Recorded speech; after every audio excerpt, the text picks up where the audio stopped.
Guys, good morning to all of you. Welcome to my welding world. Ngayong araw guys, wala tayong job order.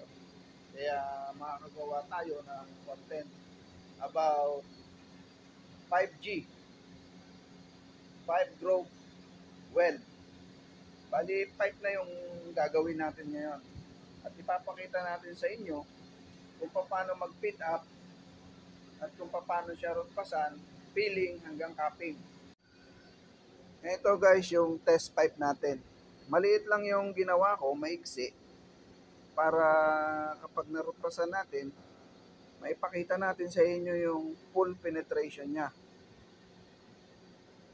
At ipapakita ko sa inyo kung paano yung pag-fit up ng test pipe, lalong-lalo na doon sa mga bagong graduate o kukuha ng trade test.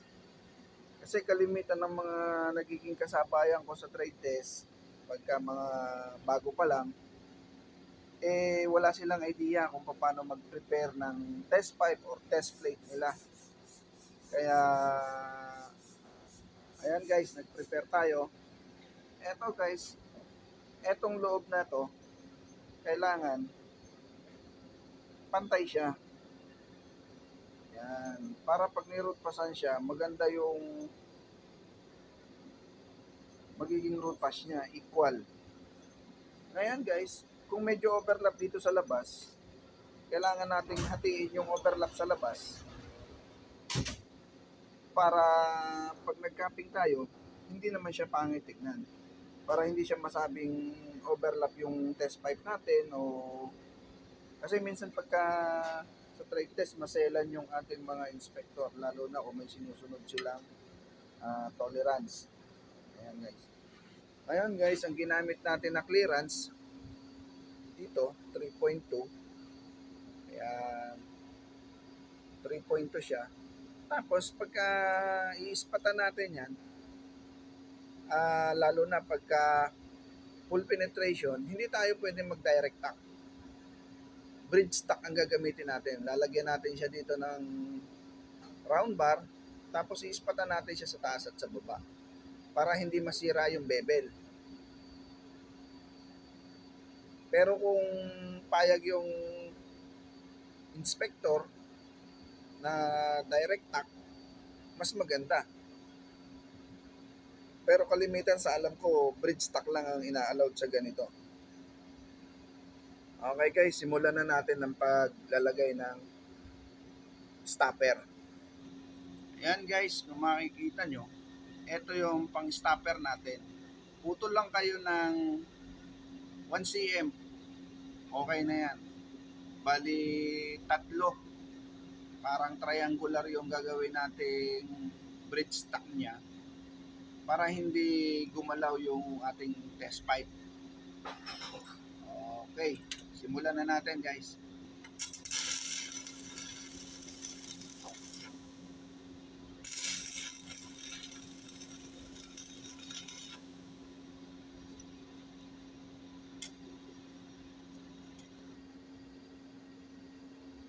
Yan guys, makikita nyo, makapag-spot na tayo ng isang side, dalawa na lang. Bali, puputol ulit tayo para ilagay naman sa kabila. Kung bago ka pa lang sa aking channel at gusto mo ang ganitong mga usapin about welding, baka pwede mo namang suportahan ang ating channel. Like, share, and comment. Mag-subscribe ka na rin sa ating humble YouTube channel, Multi-Coded Welder. At huwag mong kalimutang pindutin ang notification bell para lagi kang updated sa mga susunod pa nating video. Ang bidyong ito ay ginagawa natin para ma-share natin sa mga kasamahan nating baguhan pa lang sa larangan ng welding. Tapusin at panoorin mo lang ang bidyong ito hanggang dulo upang may makuha kang kaunting idea o kaalaman para magamit mo kapag ikaw na ang kukuha ng trade test. Yan guys, tapos na natin lagyan ng stopper or spacer. Yan. Bali, tatlo siya. Yan. Kung makikita nyo, bakit yung tatlong side lang at yung isa wala? Kasi itong tapat na to, para medyo malaki naman yung starting mo. makakatipid ka sa pag-grind ng breadstock na ginawa natin. Makikita nyo yung loob niya, pantay na pantay siya. Kaya pag nag-root pass kayo, full penetration, magiging maganda yung kalalabsan ng root pass nyo. Yan guys, yung ating 5G. Ngayon guys, de-demonstrate naman natin or ipapakita natin sa inyo kung paano mag-root pass ng full penetration sa pipe. Yan. Yan guys, yung gap natin 3.2. Tapos pag isi-set up nyo siya sa lagayan o sa jigs, yan yung position ng 5G. At pagkatapos naman itong demonstration natin ng 5G, susunod natin ang 6G. Ngayon guys, kung mag-root pass kayo, kung kaya nyong abutin dito sa banda dito, mas maganda para pag nagdugtong kayo, hindi kayo masyado mahirapan. Pero okay din naman dito sa gitna, kung saan kayo komportable dito. Yan guys, kita nyo, pantay na pantay yung lap ng tubo natin sa loob. Ganon din sa labas. Yan. 5G position, full penetration, para ma-share naman natin sa mga fresh graduate o gustong kumuha ng trade test, mag-a-apply sa trabaho, para magkaroon ng idea kung paano mag-prepare ng sarili nilang test pipe. Yan guys, tara, samahan nyo ako. Simulan na natin ang tutorial welding ng full penetration SMAW. Reminders nga pala guys, pag pupulpen kayo ng SMAW, kailangan naka-negative yung electrode nyo. Tapos, work positive. Para makahinang kayo ng magandang deep penetration. Kasi kung positive, hindi nyo makokontrol yung melt o tunaw ng electrode. Mahirapan kayo. Okay guys.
Ayan guys, yung loob ng ating pulpen.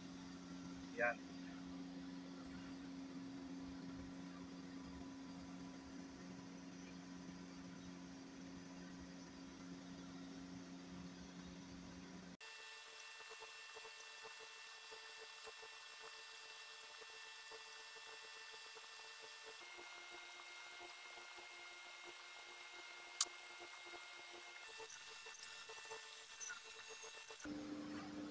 Yan guys, preparation.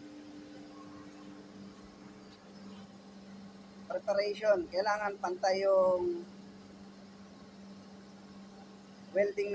welding natin sa face nitong bakal. Preparation para pag nag-capping kayo, hindi na kayo masyadong magbababad. Pwede rin namang lubog ng konti. Depende kung saan kayo maalwan. Okay.